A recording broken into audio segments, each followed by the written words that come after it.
오늘 우리가 읽은 마태복음 17장 24절에서 27절 말씀을 중심으로 해서 쓰임받기 위해 장애물을 넘어라 라는 제목으로 말씀을 나눌 때 큰 은혜 되시기를 간절히 축원합니다. 어제 그저께 화요일 날인가 매일 그 기도회를 하는데 이 17장을 읽었어요. 17장을 읽는데 이 말씀이 제 마음을 확 사로잡더라고요. 내가 하나님 앞에 쓰임 받는데 장애물을 뛰어넘어야 되겠다. 결국 나도 여러 가지 많이 주저하게 만들고 머뭇머뭇하게 하는 이 장애물을 뛰어넘어야 되겠다. 그런 마음을, 이 말씀을 전하고 같이 나누고 그러고는 기도를 하는데 그 마음이 더 강하게 오더라고요. 그래서 이번 주 금요일 날 이 말씀을 함께 나눠야 되겠다, 그런 생각을 더 강하게 해서 오늘 말씀을 준비를 했어요. 예수님께서 성전에 들어가면 성전세를 내요. 그 성전세를 내는데 가버나움에 들어가는데 돈이 없으니까 그냥 들어가니까 왜 그걸 물었잖아요.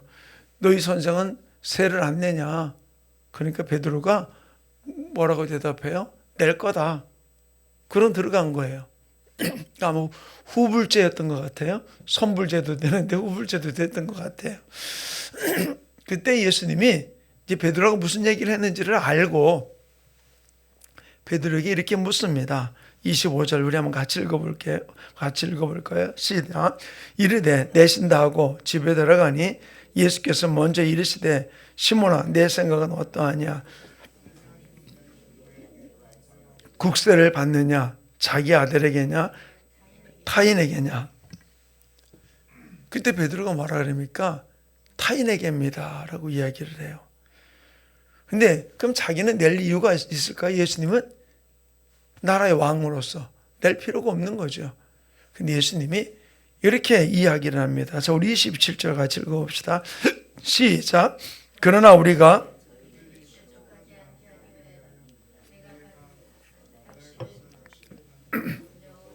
고기를 가져 입을 열면 돈 한 세겔을 얻을 것이니 가져다가 나와 너를 위하여 주라 하시니라. 자, 저는 이 말씀 보면서 성전 한 세겔이 얼마나 할까요? 저한테 이제 한 세겔짜리 그 동전이 하나 있거든요. 이스라엘 한 세겔짜리. 어떤 목사님이 이스라엘 갔다 오시고 저한테 목사님한테 줄 선물이 있어요. 저 후배가. 그래서 뭔데요? 그랬더니 동전 하나 딱 준 목사님, 이게 보통 통용되는 게 반세겔이 많은데 이건 한 세겔짜리입니다. 그 저한테 동전을 주더라고요.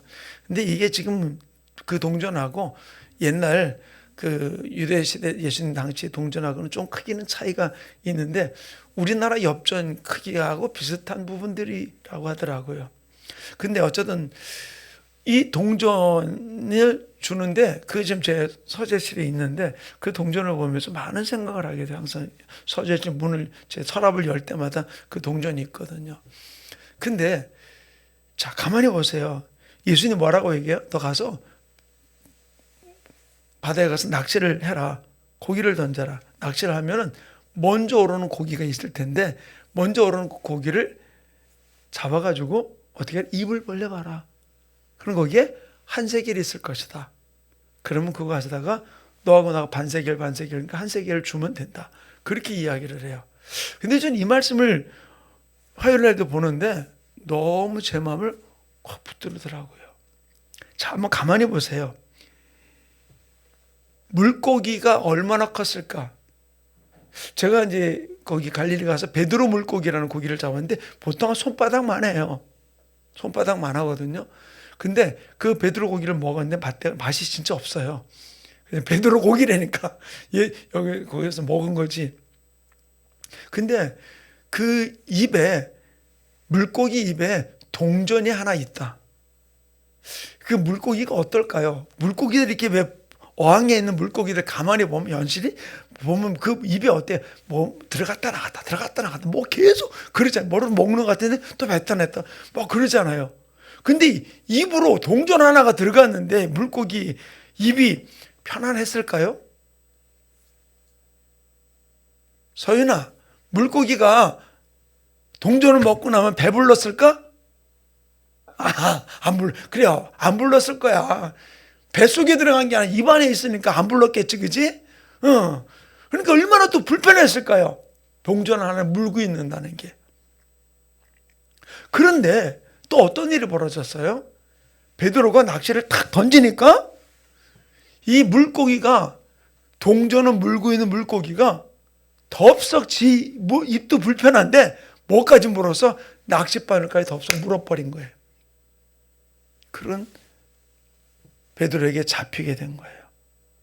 그래서 예수님에게 성전세를 베드로 반세겔, 예수님 반세겔, 그래서 한 세겔을 내게 돼요. 저는 이것을 묵상하면서 뭐를 느꼈는가?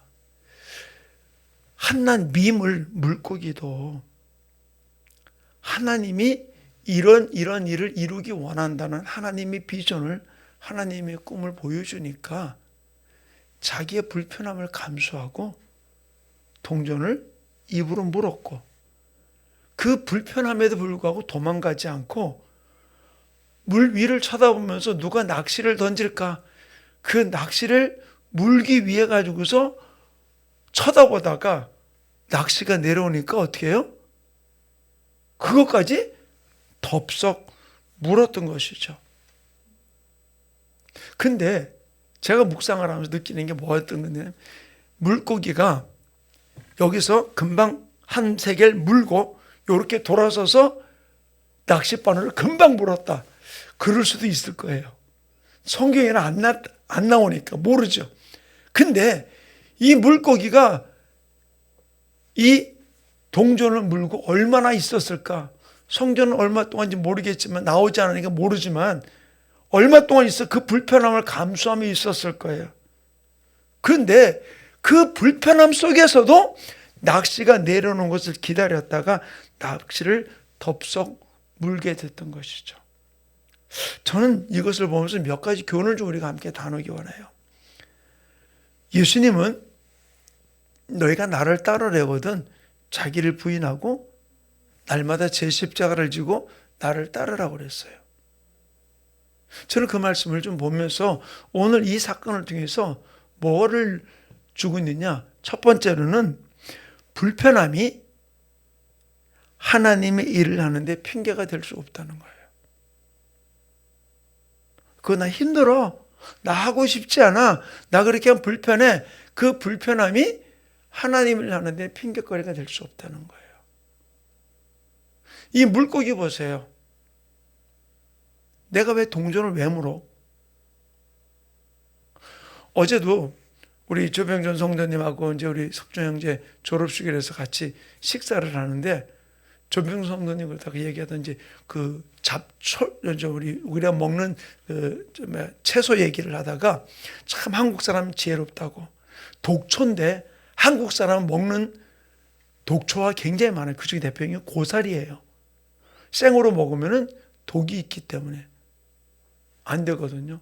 그 다음에 그 여러 가지 많이 우리가 즐겨 먹는 것 중에 그런 독초들이 많아요. 근데 그걸 한국 사람, 우리 조상들은 다 삶아서 물에 담궜다가 다 먹기 때문에 독이 다 없어지고 먹는 거죠. 외국 식물학자들이 한국 사람들 밥상을 보고는 기겁을 하는데, 저 독초가 왜 밥상에 올라왔냐고 그런대요.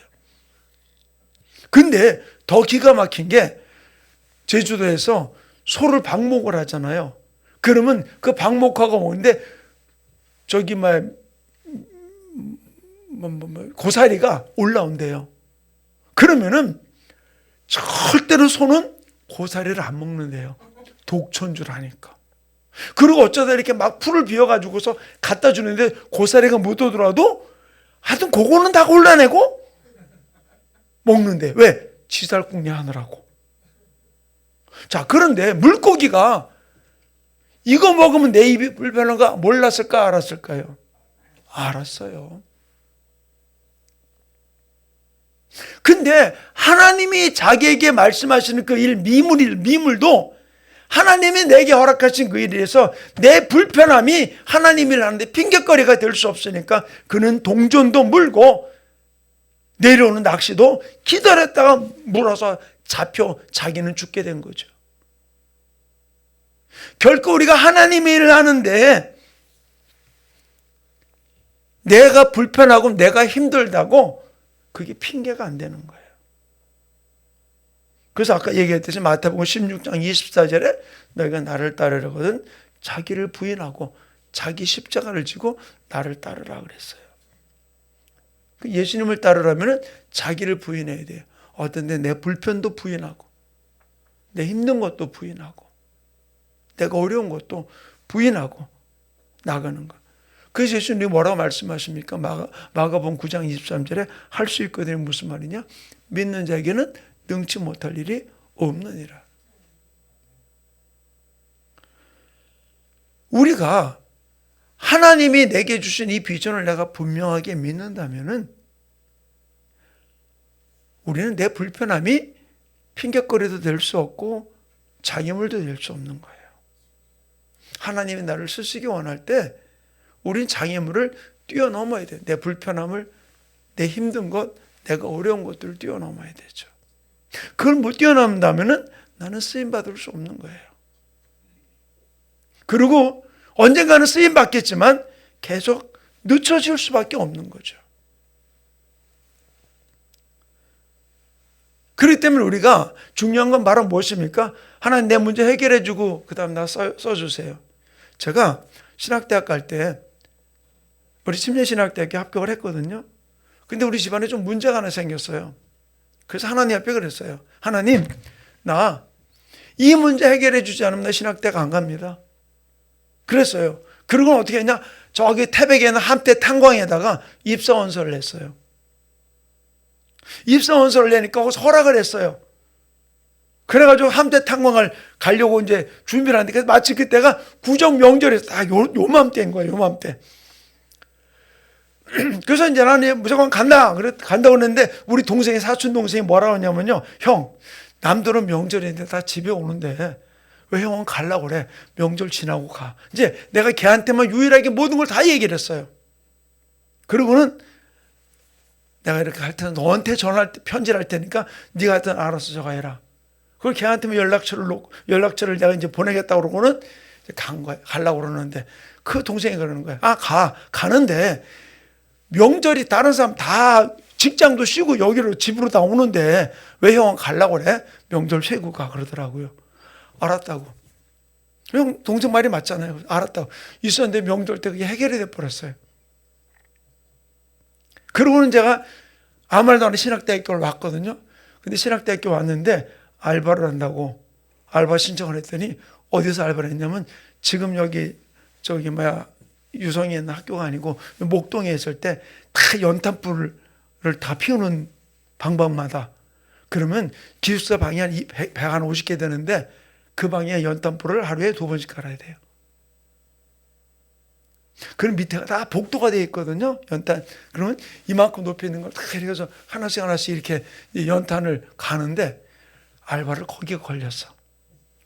거기를 연탄을 한 번 갈 때마다 80장씩 이렇게 갈고 나오는 거예요. 한 번 갈고 나면은 코를 풀면은 새까매. 몰랐어. 나중에 가만히 보니까 하나님이 내가 광산 간다고 그랬잖아. 그랬더니 거기다 내 입의 말대로 내가 시행하리라. 거기서 1년 동안 알바를 했어요. 여름에만 빼고 이제 겨울에 다 연탄 까느라고. 근데 봐요. 내가 하나님 앞에 그 일 가지고서 막 따지니까 하나님 어떻게 했어요? 해결해 주셔서 그냥 신학대에 오게 했어요. 그런데 어떤 때는 제게 어떤 일이냐면 내가 변화되지 않으니까 넘지를 못하니까 계속 일이 뒤져지는 일들도 있어요. 때를 놓치는 부분들, 더 늦춰지는 일들도 있는 것을 느껴요. 결코 내가 부족하다, 나는 이것이 안 됐다, 이것이 준비 안 됐다, 또 이것이 나는 불편하다라는 이것이 하나님이라는 데 핑계거리가 될 수 없어요. 주님 우리 요구하는 건 뭐예요? 믿음만 가지라는 거예요. 믿음만. 그래서 뭐라고 그래? 할 수 있거든요. 무슨 말이냐? 믿는 자에게 능치 못할 일이 없느니라. 더더욱 빌립보서 4장 13절에 뭐라고 그랬어요? 내게 능력 주시는 자 안에서 내가 모든 것을 할 수 있습니다. 내 힘으로 할 수 있는 게 아니에요. 주님 앞에 쓰임받는 거는 내 힘으로 하는 거나 그분이 내게 주신 힘으로 내가 지금 보기엔 부족해 보여도 그 일 가지고 내가 출발할 때 그 일을 감당하는 역사가 우리의 삶 가운데 일어나게 되는 줄로 믿습니다. 하나님 우리에게 이미 권세 주셨잖아요. 어떤 권세 주었어요? 요한복음 1장 12절에 영접하는 자 곧 그 이름을 믿는 자들에게는 하나님의 자녀가 되는 권세를 주었어요. 아멘? 권세 주었다는데 그게 명목상 권세가 아니라 바로 그 능력을 우리에게 함께 주신 줄 믿습니다.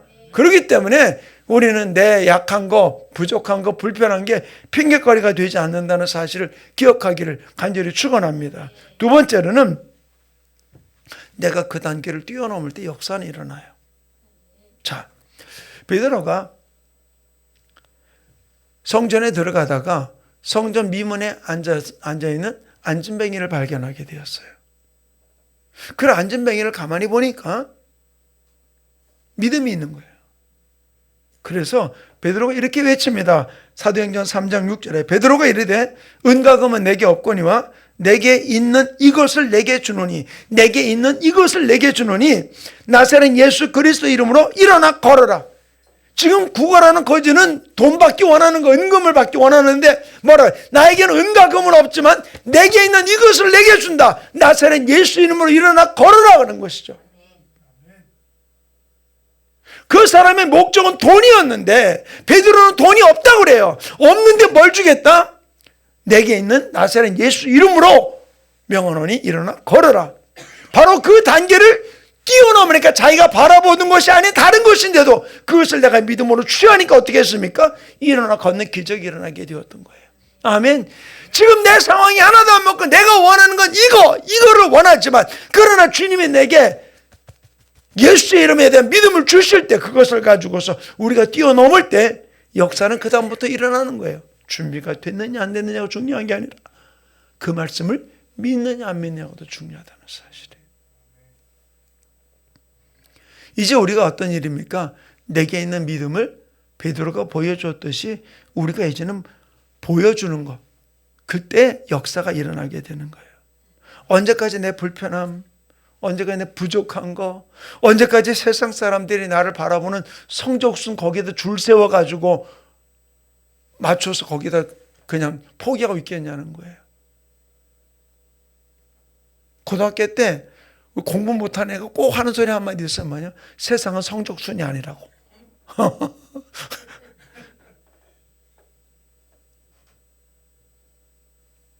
근데 그래요. 세상은 성적으로 줄 세우려고 그래요. 그러나 하나님 앞에서 성적순이 아니잖아요. 그러니까 내 불편한 거, 내 힘든 거 거기에 우리가 끝까지 붙들려 있을래요? 그럼 일어나지 못해요. 역사를 이룰 수 없어요. 이제는 우리가 일어나서 그 문제를, 그 고난을, 단계를 뛰어넘어서 하나님이 쓰시는 일 앞에 아멘, 내가 여기 있나이다. 나를 사용하셔서 주님 앞에 나갈 때 하나님이 일하시는 거예요. 여기서 우리가 지금 서윤이가 몇 살이지? 7살? 6살? 6살. 그러니까 서윤이가 더 어린애죠. 우리 앞에 있는 권사님이 8살이야.